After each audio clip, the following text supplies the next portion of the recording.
আজকে তুমি ঠিকই কোরবানি দাও, তোমার জনম দুঃখিনী মা আজকে বাইসা নাই। তুমি 2.5 লাখ 3 লাখ টাকা দিয়া কোরবানি দাও গো ভাই। আগে মা খোল বসি জোগাড় করে দিত, গরম পানি লবণ দিয়া সুন্দর করে সেটকাইয়া খুদ দিয়া ভাত রাইন্দা গরুর সামনে দিয়া বলতো, বাবা কোরবানির পশু কিনছো, পশুটারে খাইতে দাও। আজকে তোমার বিবি দেয়, তোমার জনম দুঃখিনী মা নাই। এই যে ইলিয়াসুর রহমান জিহাদি প্রতি বছর তোমাদের মতো বাবা 1-2টা কোরবানি দেয়, কিন্তু ইলিয়াসুর রহমান জিহাদির মা তো আজকে দুনিয়ায় বাইসা নাই। বিশ্বনবী বলে, উম্মতেরা রে, গোশত তুমি খাইবা, চামড়াটা তুমি মাদ্রাসায় দিবা অথবা বিক্রি করে গরিব এতিম মিসকিনরে দিবা। আর গোশত খাই না, চামড়াও খাই না, তোমার গরুর একটা হাত দিও আমি আল্লাহ খাই না। লাইয়ানালাল্লাহু লুহুমুহা ওয়ালা দিমাউহা ওয়ালাকিন ইয়ানালুহুত তাকওয়া মিনকুম। আল্লাহু আকবার বলো। বান্দা তুই গরুটা কিনা যখন রশিটা টানতে টানতে বাড়িতে নিয়ে আসস, আমি মালিক তখন চাইয়া থাকি। তুই তো জানোস না এই গরুটার সাথে আমি মাওলার সেকেন্ডে সেকেন্ডে কথা হয়। জোরে আরো জোরে। গত বছর বাবা বাইসা ছিল, গরুর রশিটা ধরে বাবা খোলবুসি খাওয়াইতো, মা গরম পানি করে গরুটার সামনে দিত। গত বছর কোরবানি দিতে পারি নাই, মা বলতো বাবা কোরবানি দিবি না। মা টাকা পয়সা লস খেয়ে গেছি, সরকার আমার পতন হয়ে গেছে, ঘরেই তো থাকতে পারি না, কোরবানি দিব কেমনে গো মা। আজকে যখন ঘরে আসছি মা বারবার বলতেছে, বাবারে কোরবানি দিবি না, মা কোরবানির পশু কিনতে যাই দোয়া কইরো। কিন্তু বাজান মার কাছ থেকে দোয়া লইয়া কোরবানির পশু কিনতে যাইতেন, আজকে ঘরে জনম দুঃখিনী মা নাই। বিশ্বনবী বলে, উম্মতেরা রে, আমি জানি তোমাদের অন্তরে কষ্ট লাগবে, আপনি কোরবানির পশু কিনতে যাই আমি একটা দামি কথা আপনাদের শোনায় দিব। কেউ যদি কোরবানির সহি তরিকায় পশু কিনতে যাইতে চান, হালাল টাকা লইয়া, আগে টাকাটা পকেটে লইয়া মা দুঃখিনীর ঘরে চলে যাবেন। আলহামদুলিল্লাহ বলেন। কার ঘরে? জোরে কর। যদি কন হুজুর আমি তো মার ঘরে যাই না, আমি যাই আগে বোর ঘরে। নবী আমার বলেন, বোর ঘরে যাও, দুঃখ নাই। তোমাদের যাদের মা বাবা আছে, কোরবানির টাকাটা লইয়া মার হাতে দিবা, মার কাছ থেকে বরকত দিয়া বলবা, মা টাকাটা ভু দিয়া দে। তোমার জনম দুঃখিনী মা তোমার টাকাটা হাতে নিয়ে বলবে, যা বিসমিল্লাহ যা। আমি বিশ্বনবী বললাম, আমি 11 বার কোরবানি দিছি রে উম্মতেরা। আমি মদিনায় যাওয়ার পরে কোরবানি দিছি। আল্লাহু আকবার বলো। আমি নবী হওয়ার পরে 11 বছর একাধারে কোরবানি দিছি। আমি নবী 100 উট কোরবানি দিছি, 50টা দিছি। আমি যেই বছর হজ করছি, বিদায় হজ, আমার নবী 100-র উপরে কোরবানি দিছে। আল্লাহু আকবার বলেন। ভালো করে বুঝবেন, নবী আমার বলে, উম্মতেরা রে, আমি 100ও দিছি, 10টাও দিছি, 5টাও দিছি, 50টা উটও কোরবানি দিছি, কিন্তু আমি নবী তোমাদের মতো মার কাছে বলতে পারি নাই। এটা আমি বলি নাই, আমার নবী বলেন, উম্মতেরা রে, তোমাদের যাদের মা বাবা আছে, মা বাবার সামনে নিয়ে পশুটা কোরবানি দিবা। আমি নবী জীবনে যেটা পারি নাই তুমি সেটা দিবা। কোরবানির গোশতটা পাক করে আগে মারে খাওয়ায় দিবা। আল্লাহু আকবার বলো। আমি নবী জিম্মাদারি নিয়ে নিলাম, তোমার জান্নাত আর আমার জান্নাত বেশি দূরে থাকবে না। আমি আপনাদের দুইটা পাও ধরে বলবো, যারা টাউনে কোরবানি দিবেন আমার কোনো দুঃখ নাই, মায়ের কাছ থেকে আগে একটা টেলিফোন করে দোয়া নিয়ে নিয়েন, জোরে কোন আমিন। যারা গ্রামের বাড়িতে দিবেন বাবা মার আগে টেলিফোনে বইলা দিয়েন, জোরে কোন আমিন। এ দুনিয়ার মানুষ, আরাফার দিন যদি তুমি রোজা রাইখা মসজিদে বসিয়া মালিককে ডাইকা ডাইকা বলো, মালিক রে তুমি সারা বান্ধব নাই রে জমিনে, বাবা দেখেন তো এক ফোঁটা চোখে পানি আসে কিনা। আরাফার মাঠে যারা গেছেন তারা জানেন, আসরের পরে যখন হাজিরে গাড়িতে উঠায়, আরাফার মাঠে যখন হাজিরে গাড়িতে উঠায় বাবা, আরাফার থেকে মুজদালেফায় লয়া যাইব, হাদি সাহেবকে দেখবেন আমাদের প্রেসিডেন্ট জিয়াউর রহমানের লাগানো নিম গাছের নিচে বইয়া, অথবা ওই দেশের সরকারের অনেক রং বেরঙ্গের গাছ লাগানো আছে আরাফার মাঠে বাবা, হাজিদের ছায়ার জন্য গাছ লাগানো আছে। আসরের নামাজের পরে একটা হাজি তাঁবুর থেকে বাইর হইয়া, ওই তাঁবুর মধ্যে যখন কোনো আলেম থাকে, আলেম তারে ডাইকে ডাইকে বলে, হাজিরা রে পুরা দিনের মধ্যে একটা দিন হলো আরাফার দিন,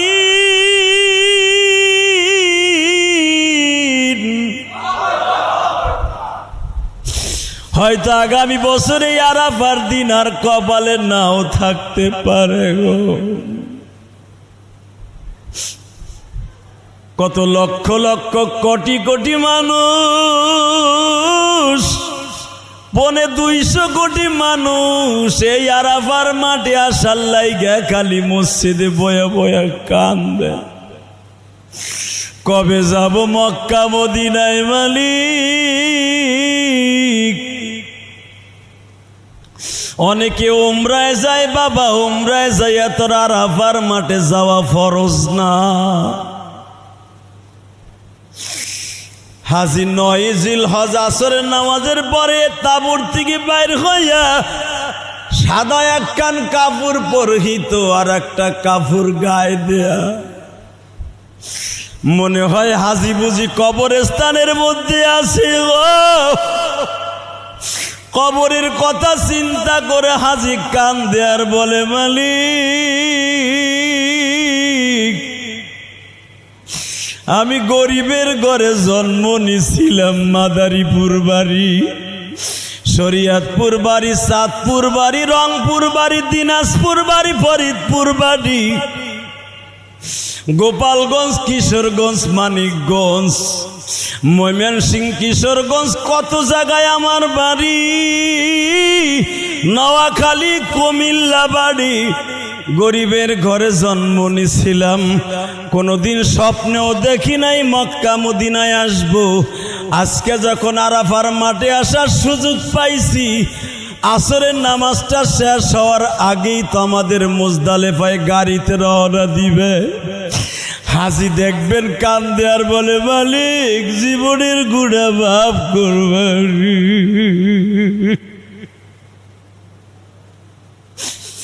হাজি চোখের পানি ফেলায়া কান্দে আর বলে, নিজের হাতে বান্দা তুমি বানায়া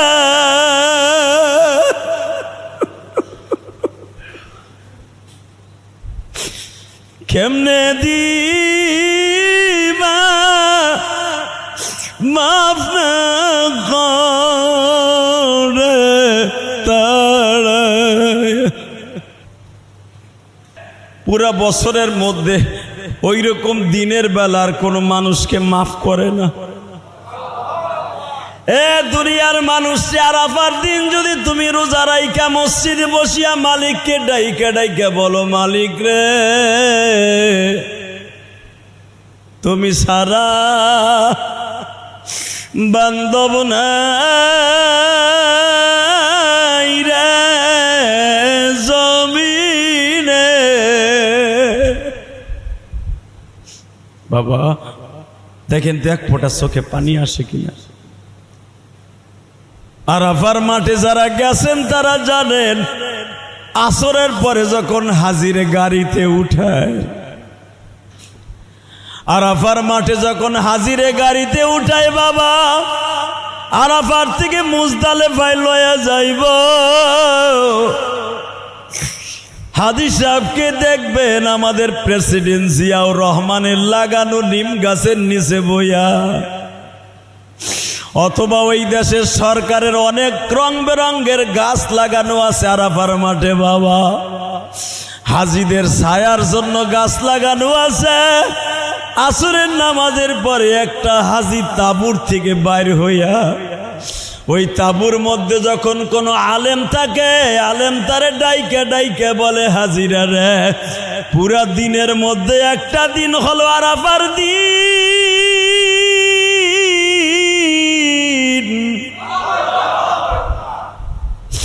হয়তো আগামী বছরে আরাফার দিন আর কপালে নাও থাকতে পারে গো। কত লক্ষ লক্ষ কোটি কোটি মানুষ, 250 কোটি মানুষ এই আরাফার মাঠে আসার লাইগা খালি মসজিদে বয়ে বয়ে কান্দে, কবে যাব মক্কা মদিনায় মালিক। অনেকে উমরায় যায় বাবা, উমরায় যাইয়া তোর আরাফার মাঠে যাওয়া ফরজ না। হাজী 9 জিলহজ আসরের নামাজের পরে তাঁবুর থেকে বাইর হইয়া সাদা একখান কাপড় পরিহিত আর একটা কাপড় গায়ে দেয়া, মনে হয় হাজী বুঝি কবরস্থানের মধ্যে আছে। কবরের কথা চিন্তা করে হাজী কান্দে আর বলে, মালিক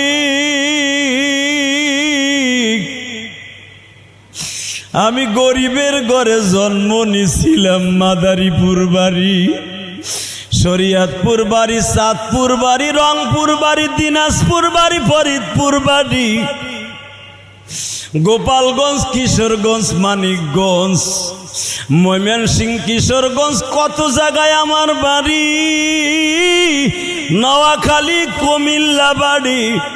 গরিবের ঘরে জন্ম নিছিলাম, কোনোদিন স্বপ্নেও দেখি নাই মক্কা মদিনায় আসবো। আজকে যখন আরাফার মাঠে আসার সুযোগ পাইছি, আসরের নামাজটা শেষ হওয়ার আগেই তো আমাদের মুজদালেফায় গাড়িতে রওনা দিবে। হাজী দেখবেন কান্দে আর বলে, মালিক জীবনের গুণা মাফ করবানি।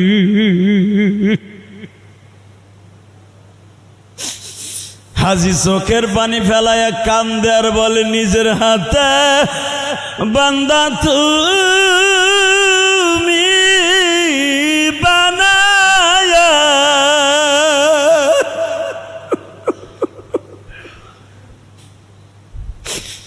কেমনে দিবা মাফ না করে তারা। বাবা আমাদের কপাল খারাপ, আমরা আরাফার মাঠে যাইতে পারবো না বাবা। জীবনে অনেকবার আমি গুনাহগার আরাফার মাঠে গেছি, আমি জানি।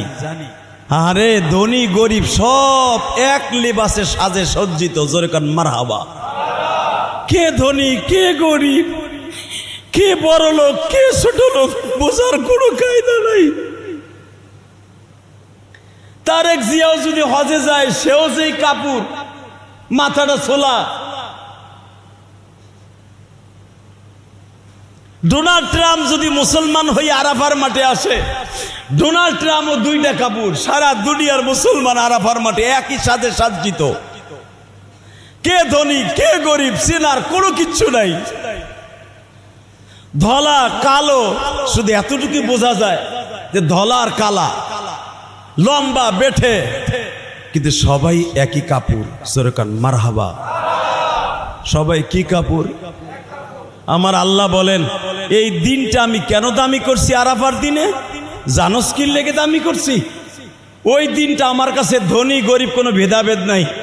সবাই যখন আসরের নামাজের পড়ে বেলাটা ডোবার আগে হাতটা তুইলে এইভাবে আমি আল্লাহরে ডাক দেয়, আমি আল্লাহর মাঝে আর বান্দার মাঝে কোনো পর্দা থাকে না। জোরে জোরে, আমি আল্লাহর মাঝে আর বান্দার মাঝে কোনো পর্দা থাকে না। আমি আবার বলছি হাদিসটা, লা জিদালা ওয়ালা ফুসুকা লা শারীকা লাহ। আমি আল্লাহর যেরকম কোনো শরীক নাই, আমি আল্লাহর যেরকম একা। আমার বান্দা আরাফার দিনে 9 জিলহজ একা একা তাঁবুর থেকে বাইর হইয়া গাছের নিচে বইয়া যখন আমি আল্লাহরে নির্জনে একটা ডাক দেয়, আমি আল্লাহর মাঝে, মালিকের মাঝে আর গোলামের মাঝে কোনো পর্দা থাকে না। গোলাম তখন যা চায় আমি তাই দেই। আরো জোরে বলতে হবে, আমি গোলামের মাঝে আর আমি মালিকের মাঝে আর গোলামের মাঝে যখন কোনো পর্দা থাকে না, কোনো ওয়াল থাকে না, বেড়া থাকে না, তখন আমি গোলাম রে বুকের মধ্যে ডাইকে কই, আর কান্দিস না। আমি আল্লাহর কুদরতি রুমাইল দিয়া ওর চোখের পানি মুছাই দিয়ে বলি, আর কান্দিস না, আমি রব করে মাফ করে দিছি। বল আর কি চাস? আপনি যখন এইভাবে বলেন, কেমনে থাকব ওই কবরে পড়িয়া, মা বাবা তো কাউকে সে পাবো না। আল্লাহ উত্তর দেয়, কি দেয় জানেন? হামিদানি ইয়া আব্দি, তুই যখন আমার প্রশংসা করে আমারে ডাক দিস, যা কেউ না থাকলেও আমি থাকবো। বল আর কি চাস? আল্লাহ আমারে যখন তুমি মাফ করছো, আমারে যেই জনম দুঃখিনী মা 10 মাস 10 দিন পেটে বোঝা বহন কইরা, আমারে যেই আব্বা পরের জমিতে পাট বেচা ধান বেচা কামলা দিয়া আমারে বড় করছিল, লেখাপড়া শিখাইছিল, আমারে মৌলানা বানাইছিল, আমারে ডাক্তার বানাইছিল, আমার ইঞ্জিনিয়ার বানাইছিল, আমারে গাড়ির মারির মালিক বানাই দিয়ে আমার বাবা কবরে শুয়ে রয়েছে। আমি শুনছি পুরা বছরের মধ্যে জিলহজ মাসে 9 জিলহজ সবচাইতে দামি। আমি দামি দিনটা যখন এই আরাফার মাঠে আসছি, আমার জনম দুঃখিনী মায়েরে মাফ করে দাও। আল্লাহ বলবেন, তোর মায়েরে আমি মাফ করে দিলাম, তোর বাবারে আমি মাফ করলাম। বল এরপরে কি চাস? আল্লাহ আমার বন্ধু বান্ধব যাদের সাথে লেখাপড়া করছি তাদেরকেও মাফ করে দাও। আল্লাহ বললেন, তাও দিলাম। এরপরে কি চাস? আল্লাহ আমার আওলাদ ফারজান যারা আছে তাদেরকে একবার হলো মক্কা মদিনায় আনবা। আল্লাহ বলে, একদিন না একদিন আমি তাদেরকেও আনবো। বল আর পরে কি চাস? এজন্য দেখবেন হাজি যখন হজ করে বাংলাদেশের দিকে প্রত্যাবর্তন করে, বিমানে উঠে জেদ্দা থেকে অথবা মদিনা এয়ারপোর্ট থেকে, হাদিসে আসছে, মান হাজ্জালিল্লাহ মান হাজ্জালিল্লাহ ওয়ালাম ইয়ারফাস ওয়ালাম ইয়াফসুক রাজা কায়াউমিন ওয়ালাদাতহু উম্মুহু। হাজি যখন হজ করে বিমানে উঠে সেই রকম নিষ্পাপ হয়ে যায়, মনে হইল আজকে মায়ের গর্ভ থেকে ভূমিষ্ঠ হইয়া আজকে বুঝি সে দুনিয়ায় আসলো। আরো জোরে, আরো জোরে। কারণ কি জানেন?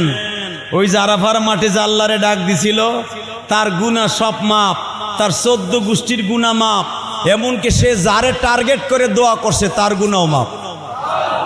কারণ ওই দিনটার খাতিরে আল্লাহ সব মাফ করে দিছে। আরো জোরে কর। পৃথিবীর অধিকাংশ হাজি, পৃথিবীর অধিকাংশ নবীরা আরাফার মাঠে যাইয়া উম্মতের জন্য কাঁদছে। আজকে অনেক দাড়ি পাকা বাজারের কলিজার মধ্যে এখন কামড় মারবে। কেন কামড় মারবে তাও আমি জানি। যখন আব্বা বাইসা ছিল তখন আব্বা কইয়া ডাকার সুযোগ পাই নাই। স্কুল কলেজের সময় চলে গেছে, ঢাকায় চাকরির সুবাদে চলিয়ে গেছে। বাবাই গ্রামের বাড়ি থাকতো, পুরা বছরে খালি ঈদে আর কোরবানিতে যাইতাম। গরুটা কেনার পরে কিনতাম আর বলতাম, আব্বা গরু কিনবো কখন? এক সপ্তাহের জন্য দেশে যাইতাম, এক সপ্তাহের ভিতরে আবার সব সময় আব্বা কইয়া ডাকার সুযোগ পাইতাম না।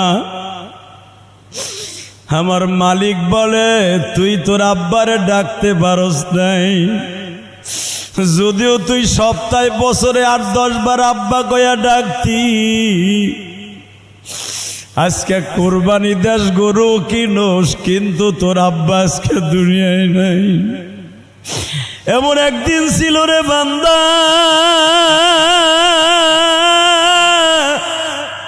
তোর চাচারা গরু কিন্তু তোর বাবা গরিব ছিল, গরু কেনার তৌফিক ছিল না। এমনকি 2000 টাকা দিয়ে একটা গরুর ভাগ রাখবে তাও তৌফিক ছিল না। আজকে তুই 2 লাখ টাকা দিয়া কোরবানি দেস, তোর বাবা আজকে দুনিয়ায় নাই রে।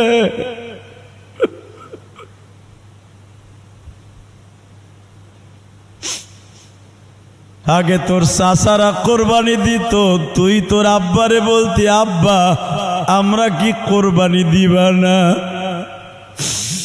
আব্বা সন্তানের চেহারার দিকে তাকায়া বলতো, বাবা রে ঈদের বাজার করতে পারি না, কোরবানি দিব কি দিয়া?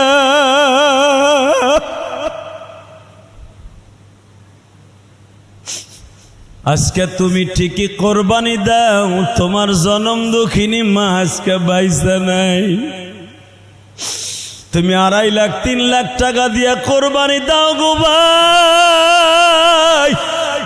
আগে মা খোল বসি জোগাড় করে দিত, গরম পানি লবণ দিয়া সুন্দর করে সেটকাইয়া খুদ দিয়া ভাত রাইন্দা গরুর সামনে দিয়া বলতো, বাবা কোরবানির পশু কিনছো, পশুটারে খাইতে দাও। আজকে তোমার বিবি দেয়, তোমার জনম দুঃখিনী মা নাই। এই যে ইলিয়াসুর রহমান জিহাদি প্রতি বছর তোমাদের মতো বাবা 1-2টা কোরবানি দেয়, কিন্তু ইলিয়াসুর রহমান জিহাদির মা তো আজকে দুনিয়ায় বাইসা নাই। বিশ্বনবী বলে, উম্মতেরা রে, গোশত তুমি খাইবা, চামড়াটা তুমি মাদ্রাসায় দিবা অথবা বিক্রি করে গরিব এতিম মিসকিনরে দিবা। আর গোশত খাই না, চামড়াও খাই না, তোমার গরুর একটা হাড্ডিও আমি আল্লাহ খাই না। লাইয়ানালাল্লাহু লুহুমুহা ওয়ালা দিমাউহা ওয়ালাকিন ইয়ানালুহুত তাকওয়া মিনকুম। আল্লাহু আকবার বলো। বান্দা তুই গরুটা কিনা যখন রশিটা টানতে টানতে বাড়িতে নিয়ে আসস, আমি মালিক তখন চাইয়া থাকি। তুই তো জানোস না এই গরুটার সাথে আমি মাওলার সেকেন্ডে সেকেন্ডে কথা হয়। জোরে আরো জোরে। আমারে দিয়ে জুমা পড়াইতে হলে মাইক চেঞ্জ করতে হবে, মাইকের অনেক কিছু চেঞ্জ করতে হবে, আজকে চেঞ্জ করবো ইনশাল্লাহ। বলেন আল্লাহু আকবার, জোরে বলেন। এই মুসলমানের পোলা আমার দিকে তাকান, কোনো দিক তাকাবেন না, খালি চোখে পানি থাকবে আর কিচ্ছু না। কোরবানি তো দিবেন ফুটাঙ্গিরির জন্য। আমার পাশের বাসার ভাড়াটিয়া 2 লাখ টাকা দিয়ে কিনছে, আমার 2,10,000 দিয়ে কিনতে হইব। কেউ না খোসাইলো, ওই যে একখান বউ আছে না জাহান্নামের টুকরা বউ, ওই বউতে খোসায় আর কয় হেলই আইছে একটা আড্ডি মাড্ডি পিছনেতে সব দেখুন যায়। কথা কন না কেন? বউ টিটকারির থেকে বাঁচার লাগে মগায় আর একটা কেনে যায়, আছে না নাই? তোমার কোরবানি না বেটা, এটা গোশত খাওয়া। এই বাজারের থেকে গোশত কিনে আনা যেভাবে খাইলে যা হইব, এই মানুষকে দেখাবার জন্য কোরবানি দেওয়াই তাই হইব। কথা কন না কেন? আল্লাহ নিজে বলতেছেন তোর গোশত খাই না। লা ইয়ানাল্লাহু লুহুমুহা, লুহুম মানে লাহাম মানে গোশত, ওয়ালা দিমাউহা তোর চামড়া তোর হাড্ডি যা কিছু দেখোস আমি কিচ্ছু স্পর্শ করব না। ওয়ালাকিন ইয়ানালুহুত তাকওয়া মিনকুম, আমি তোর সাথে সম্পর্ক থাকবে একমাত্র সম্পর্ক। এই মুসলমানের পোলা, তোর অন্তরটা কোন দিকে ওইটা থাকবে আমার দেখা। জোরে কোন মারহাবা। এই ভালো করে বুঝতে হবে, কোরবানি আপনি আর আমি দেই ফুটাঙ্গিরির লাইগা। কথা কন না কেন? ওই বাড়িওয়ালা 2টা কিনছে, আমার 3টা কিনতে হইব। হে 3 লাখ দিয়ে কিনছে, আমার 4 লাখ দিয়ে কিনতে হইব, এই নিয়ত থাকার সাথে সাথে কোরবানি বাদ। কোরবানি দেওয়ার জন্য 4টা শর্ত। কয়টা? জোরে কন। এর খাস 4টা, কয়েকটা শর্ত আছে, তার ভিতরে খাস 4টা। 4 ব্যক্তির কোরবানি কোনোদিনও হবে না বেটা। 1 নম্বরে যদি নিয়ত সহি না থাকে, 1 নম্বরে নিয়ত সহি হতে হবে। নিয়ত কি? কোরবানি কার নামে হবে? জোরে কান। না বাপের নামে? কার নামে? 1 নম্বরে নিয়ত সহি হতে হবে আল্লাহর নামে, মানুষকে দেখাবার জন্য নয়। মানুষকে দেখাবার জন্য কোরবানি না, কারে দেখাবার জন্য? সে মগা কেনেন আর হাড্ডিয়ালা কেনেন আর যাই কিনেন, কপালে যা আছে বাজারে যাবেন তাই লই আইবেন। কথা কন না কেন? আল্লাহ কিসমত তোমার কাছে, আল কিসমতুল জিজা, কিসমত তোমার হাতে, যা যা তুমি দিবা। আল্লাহ হাটে যাইতেছি, তুমি একটা ভালো পশু মিলাই দিও, কপালে যা আছে আল্লাহরে সন্তুষ্ট করার জন্য তাই কিনে নিয়ে আসবেন, মানুষকে দেখাবার জন্য না। এমনকি কেউ যদি রাস্তা দিয়ে আসার সময় সারা বছর গরু কিনলে জিগায় না কত হইছে, কোরবানির সময় সবাই জিগায়। আরে বাইরে মুখ দিয়ে ফেনা উঠে যায় কইতে কইতে 1,10,000, 1,10,000, 1,10,000, লাস্টে বেটা কইতে কইতে জিদ্দের চোটে কয় 1.5 লাখ, 1.5 লাখ। বুখারীতে আসছে, যারে আল্লাহ মাফ করাবে সেদিনকে তার কপালের মধ্যে আমার নবীর নাম ভাসবে। কারণ কি জানেন? কোটি কোটি মানুষ জাহান্নামে থাকবে, কে কোন নবীর উম্মত বোঝার কোনো কায়দা নাই, কিন্তু বোঝার একটা সিস্টেম আছে। আমার নবীর উম্মতের কপালের মধ্যে নবীর নামের সিলমোহর থাকবে। ও বাজান, ওই সিলটা যেন জাহান্নামের ভিতরে মা দেখতে পারে গো। মা মারিয়াম যখন দেখবে কপালের মধ্যে সিল দেখা যায়, একটা লাভ দিয়ে আপনার আবার ডেরাটা ধরবে, কোলের মধ্যে নিয়ে আপনার চেহারাটা তো জামার মতো কালো, আলকাতরার মতো কালো। আপনি তখন কাইন্দা দিয়ে বলবেন, মা গো, ইলিয়াসুর রহমান জিহাদির মুখে শুনছিলাম আপনারা 2 জন মা জাহান্নামের মধ্যে নামবেন গো মা। আমি সেদিনকে কাঁদছিলাম আপনাকে কথা শুনিয়ে, কিন্তু আমি যে কপাল পোড়া হম এটা জানতাম না। তখনই মা সঙ্গে সঙ্গে বলবে, তুই কপাল পোড়া না, তোর মতো এখন সৌভাগ্যবান আর কেউ নাই।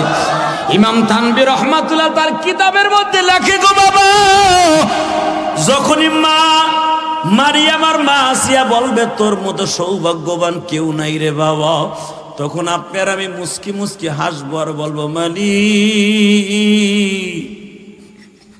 যদি জানতাম এতটুকু চোখের পানির খাতিরে তুমি এত বড় মর্যাদা দিবা। হুজুর বারবার বলছিল কানতে, সবাই কানছে, আমার চোখে পানি আসে নাই। বহু চেষ্টা করছিলাম কান্দনের, কানতে নেই, কিন্তু মালিক এত বড় সৌভাগ্যবান আজকে হব যদি জানতাম, ওদিনকে চোখের পানি ফেলাইয়া বেলাইয়া চিল্লাইয়া কান্তাম।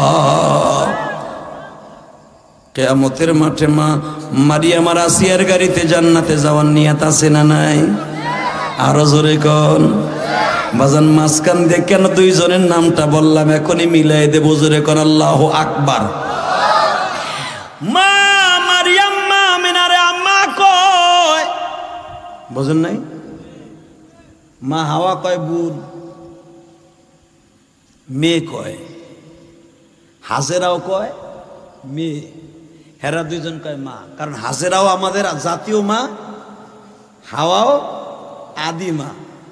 হেরা 2 জন মেয়ে কয়, হেরা 2 জন মা কয়, মিলাই দিলাম। বুঝেন না আমার কথা? বাজানে 4 জন নামলো। মা আমেনা বলতেছে 4 জন আমার সাথে গল্প করতেছে, ইন দি মিড টাইমে যে কখন আমার পূর্ণিমার চাঁদ দুনিয়ার আমি জানিও না।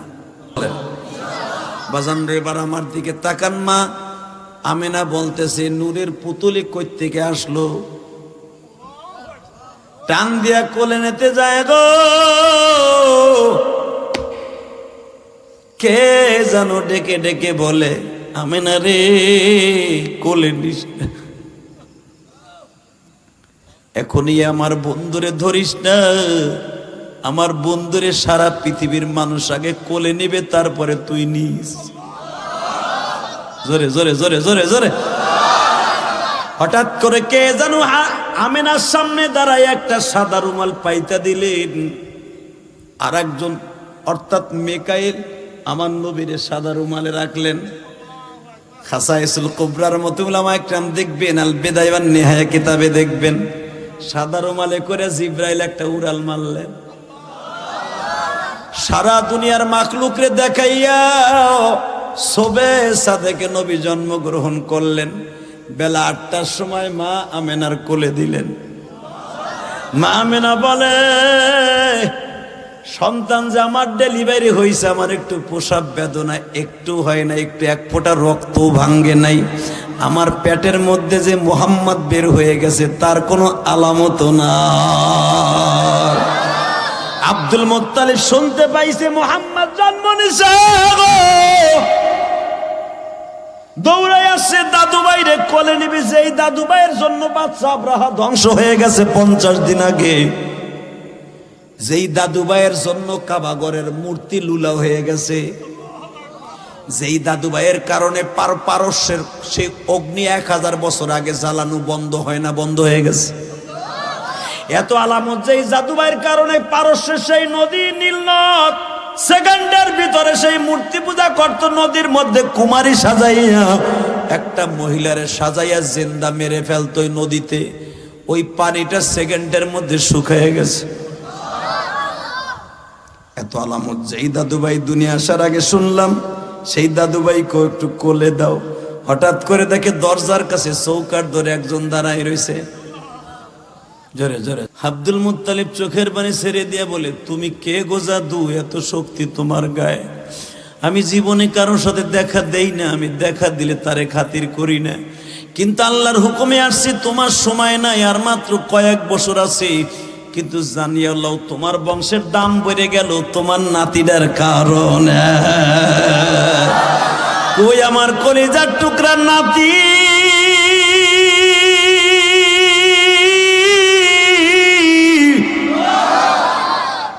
তোমার নাতিরে পাইবা, পরাণ ভরে আদরও করতে পাইবা, কিন্তু শর্ত একটা, আর মাত্র 1 ঘন্টা পরে পাইবা।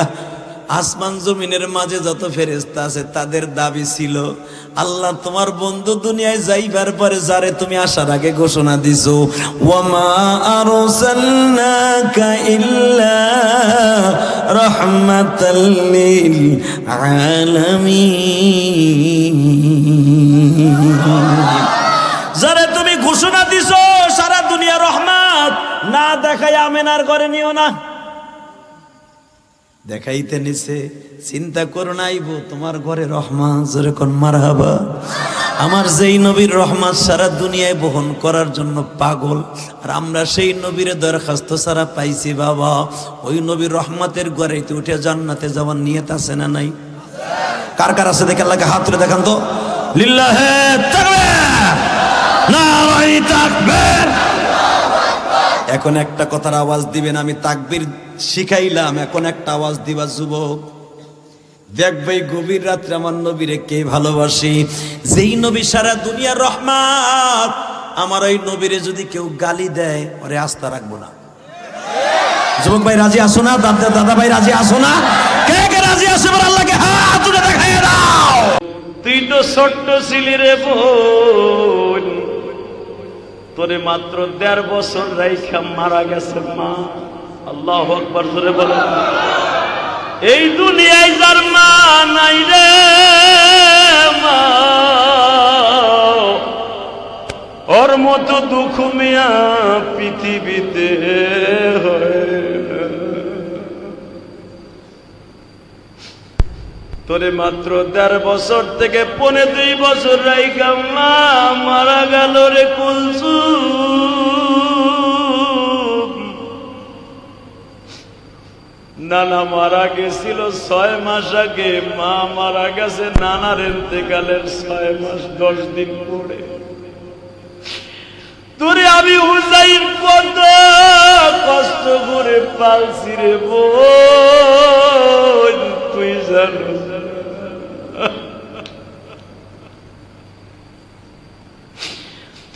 কুলসুম একটা দৌড় দিয়া মায়ের কবরের কাছে যাইয়া বলতি, মা গো মা, নানাও নাই তুমিও নাই মা, এই কুলসুমকে কে আদর করবে গো?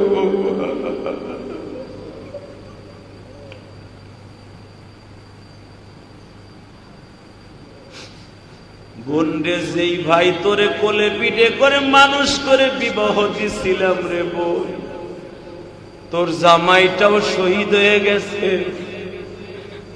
তোর ছেলেটাও শহীদ হয়ে গেছে, আমার মেয়ে সকিনার জামাই কাশেমও শহীদ হয়ে গেছে মা, মারাই খেয়ে গেছে। কুলসুম রে শোন, কি আমিও শহীদ হয়ে যাব? সাথে সাথে কুলসুম ভাইয়ের মুখটা যাইবে ধরে কই, ভাই গো তুমি যদি শহীদ হয়ে যাও আমাকে তো তারা মাইরা দেবে।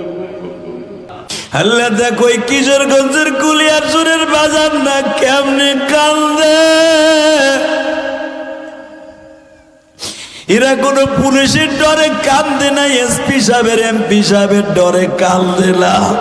ইত্তাকুল্লাহ ওয়াল তানজুর নাফসুম মা কদ্দামাত লিগাদ ওয়াত্তাকুল্লাহ, একমাত্র তোমারে ভয় কইরা কানতে বলছো তাই কানতাছে। আমার কোন মা মহিলা প্যান্ডেলে কানতাছে আমি জানি না। ও মা, যেই ঘরে একদিন 5,000 টাকার শাড়ি লইয়া ঢুকছিলাম, 5 ভরি স্বর্ণ লইয়া বাসর ঘরে ঢুকছিলাম মা, ওই ঘর থেকে সাদা কাপড় পরিয়া মা বিদায় লইয়া যাইবা। মা তুমি যখন নকির শাড়ি পরে ওই বাড়িতে আসছিলাম মা, তোমারে দেখার জন্য কত মানুষ আসছিল মা, আর একটা দিন তোমারে দেখার জন্য আসবে গো, সেদিন আর রঙিন শাড়ি থাকবে না মা।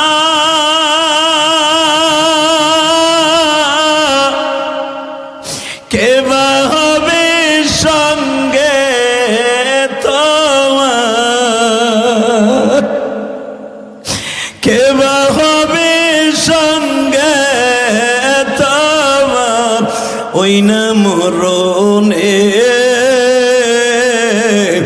কে বা হবে সুন্দর তোমার সাদা কাফনে। এত সুন্দর বাড়ি গাড়ি সব সারিয়া যাও, জঙ্গলে তো পড়ে রইব কেউ রবে না সাথী। বাজান এই শাড়িটা যখন আমার মায়ের শরীরে লাগিয়ে যাবে, আমি ইলিয়াসুর রহমান জিহাদি 12 বছর বয়স আমার মার এই শাড়িতে দেখছি বাবা। ও আমার দাড়ি বাঁকা বাজারটা হাবি জারিটা কে আবার মতো বয়সে মা হারাইছেন গো। মাদ্রাসার থেকে পরীক্ষা দিয়ে আসছি, 4টা পরীক্ষা হয়েছে বাবা, এখনো পর্যন্ত 3টা পরীক্ষা বাকি হুজুর। হঠাৎ করে পরীক্ষার হলে খবর গেল আমার জনম দুঃখিনী মা নাই।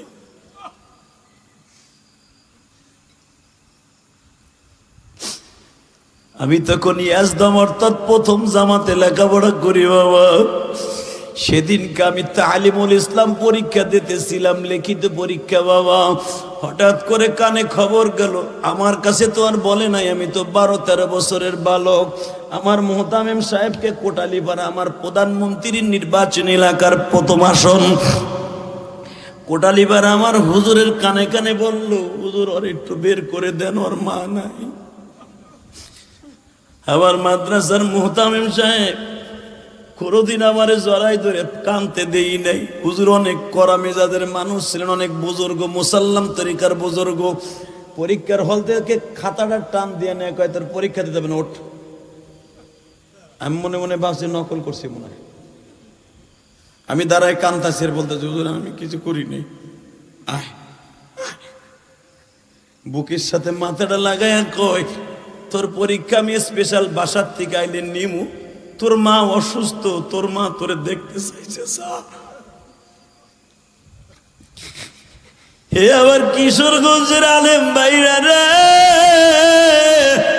এই বুকটা ফারিয়া দেখো না রে ভাই, যদি আমার মতো বয়সে মা হারাইয়া থাকো গো, যদি 12 বছর তালবিয়ালি মায়ের এই কাপড়ে দেখে থাকো, জীবনে সব ভুলে যাবা, মায়ের ওই দৃশ্য বলতে পারবা।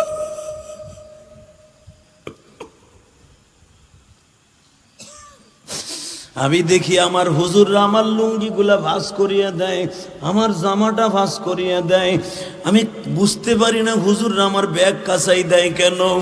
আমি যেই হুজুরের কাছে পড়তাম, হুজুরের রুমে থাকতাম, হঠাৎ করে দেখি হুজুর আমারে বুকের মধ্যে নিয়ে কান দেয় আর বলে ইয়েস রে, বাড়িতে যাই কান্নাকাটি করবি না, মা অসুস্থ, তাতে কি হয়েছে, ঠিক মতো আবার 1 সপ্তাহ পরে মাদ্রাসায় আইসা পড়ো। আমি বললাম হুজুর আমি যাবো না পরীক্ষা শেষ না করিয়া। হুজুর বলে না, আমি তোমার পরীক্ষা নেবো, যাও, মা অসুস্থ দেখে আসো। আমার মা যে জীবনের তরে অসুস্থ হইয়া এই শাড়ি পরিধান করে ঘুমায় রয়েছে আমি জানতাম না। ও আমার মা বোনেরা, ইলিয়াসুর রহমান জিহাদি প্রতিদিন মা মা বলে কেন কান্দে জানেননি? আমি নাবালেক মাসুম বেগুনা ইলিয়াস, আজকে ইলিয়াসুর রহমান জিহাদি বলেন, আজকে আমার কোনো জিনিসের অভাব নাই বাবা, আল্লাহ গাড়ি বাড়ি সব কিছু দিছে বাবা, কিন্তু আমার একটা জিনিসের অভাব, আমার জনম দক্ষিণী মা আজকে দুনিয়ায় নাই গো। আমার মতো কে মা হারাইছেন, আপনার মতো হতভাগা এই জমিনে নাই গো বাবা। যখন আসলাম মাদ্রাসার থেকে আসিয়া দেখি আমার মসজিদের সামনে আমার মায়ের জীবনের শেষ পালকিতে শোয়াইয়া মা,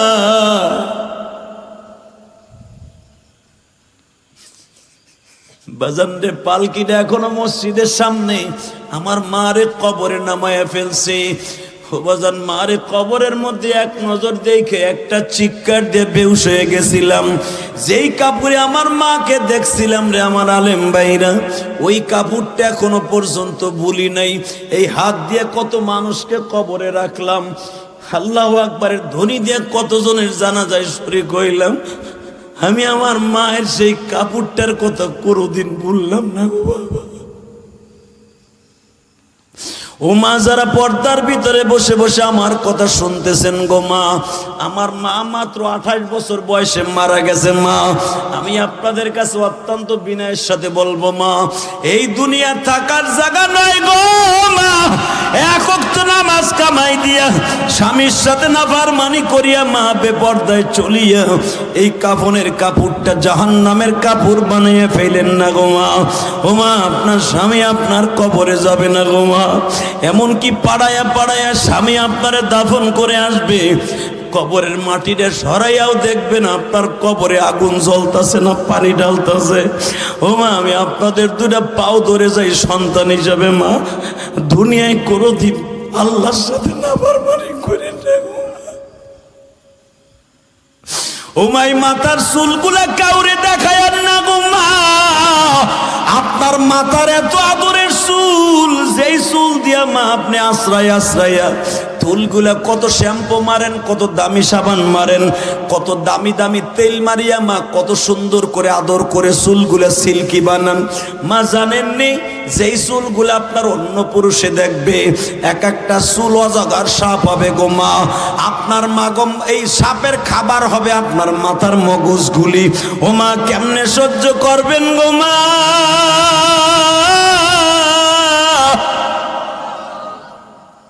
ওই কবরে আপনার এই সাপের দংশন দেখার মতো কেউ নাই।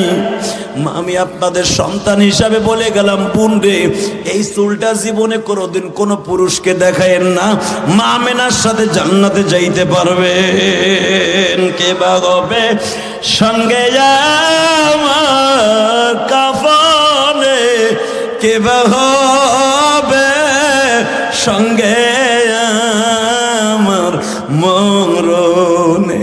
আল্লাহ কিন্তু ওয়াদা দিয়েছিলেন চোখের পানি ফেলাই আর জীবনে গুনাহ করবেন না। এই মানুষগুলা ভাগ্যের কারণে জাহান্নামে পড়তে পড়তে কলিজাটা কয়লা হয়ে গেছে বাবা। এই চেহারাটা আলকাতরার মতো কালো হয়ে গেছে।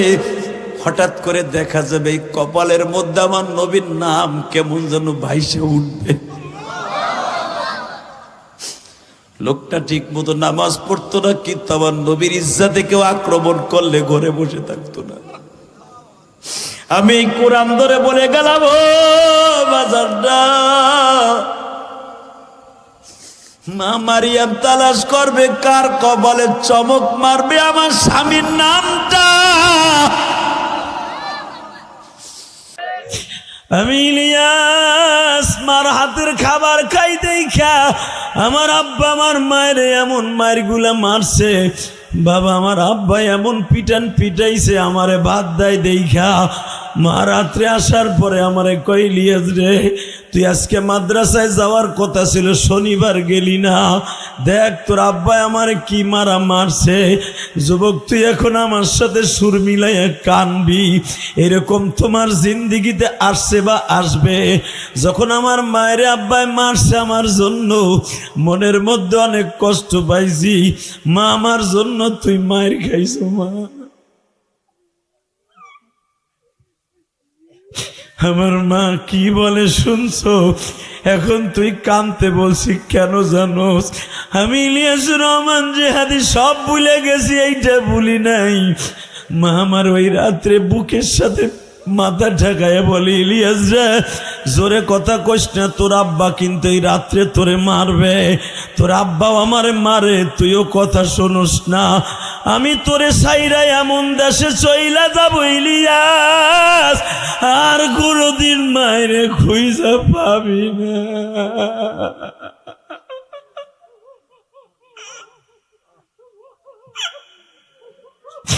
আল্লাহ দেখো আমার ভাই কেমনে চিল্লায় আর কান্দে। হয় আমার বরিশালের যুবক ভাইরা, আমার মা যখন বলল আর কোনোদিন আমারে খুঁজা পাবি না, মা মা কইয়া চিল্লাবি, মায়ের আর পাবি না। আমি জানতাম না আমার মায়ের এই কথাটা আমার মাওলা কবুল করে নিছে। বাবা মা আমারে বুকি নিয়ে কান্দে, এইটাই আমার মার সাথে জীবনের শেষ কথা গো বাবা। মা আমারে বিছানায় দিয়া ঘুমাইয়া গেলাম, সকালবেলা বললাম মা আমি আর কোনোদিন মাদ্রাসা কামাই দিব না। মা আমারে পিঠটা খুলে দেখাইলো, দেখ তোর বাবা আমারে কি মায়ের গুলা মারছে।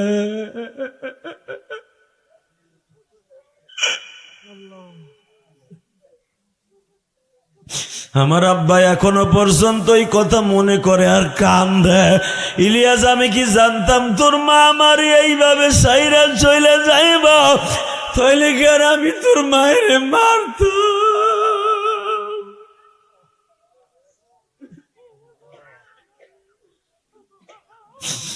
আরে আমার মতো কার অন্তরে মায়ের আগুন জ্বলা উঠছে রে মা, মা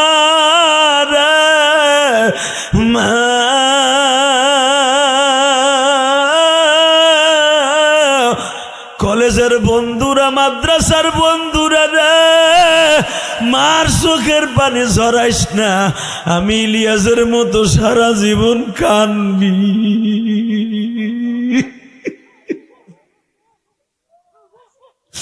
আমার মা আমার সকালবেলা বলল, আমি মার খাইছি যা খাইছি, তুই কিন্তু এই যে মাদ্রাসায় যাচ্ছস আর কোনোদিন বেডিংটা লইয়া বাসায় আসবি না। আমিও মার হাতে চুমা দিয়া বইলে আসছিলাম, যুবক রে মা আমি কোনোদিন আর মাদ্রাসা তুই আমু না মা।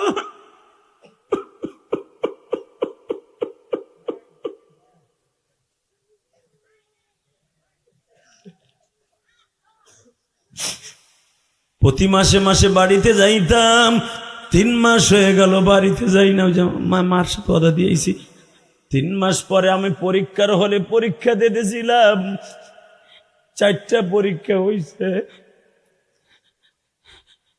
বেলা 11টার সময় আমার মসজিদে পরীক্ষা হইতেছিল, আমার মাদ্রাসায় 11টার সময় আমার মসজিদের ইমাম সাহেব যাইয়া মুহতামিমের কানে কানে কয়, হুজুর ইলিয়াসের মা নাই।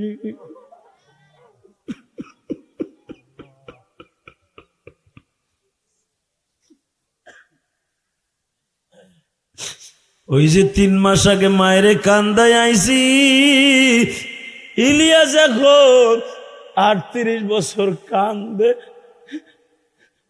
এখনো জানি না মা কবরে কেমন আছে।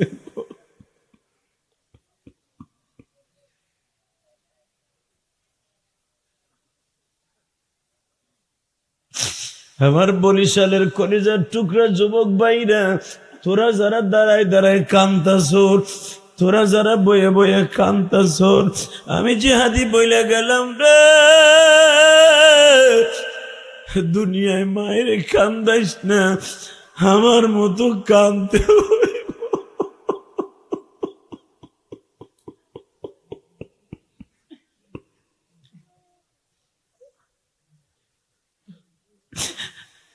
ও তোরা কই পাবি মোল্লার রতন, আমার মায়ের এই মতন রে নাই দরদি। অন্ধকার কবরের মাঝে না জানি কি আযাব হচ্ছে, মা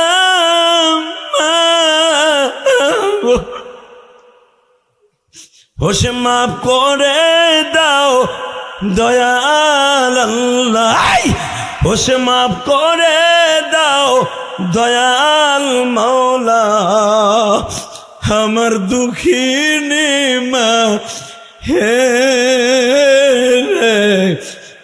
নাই দরদি।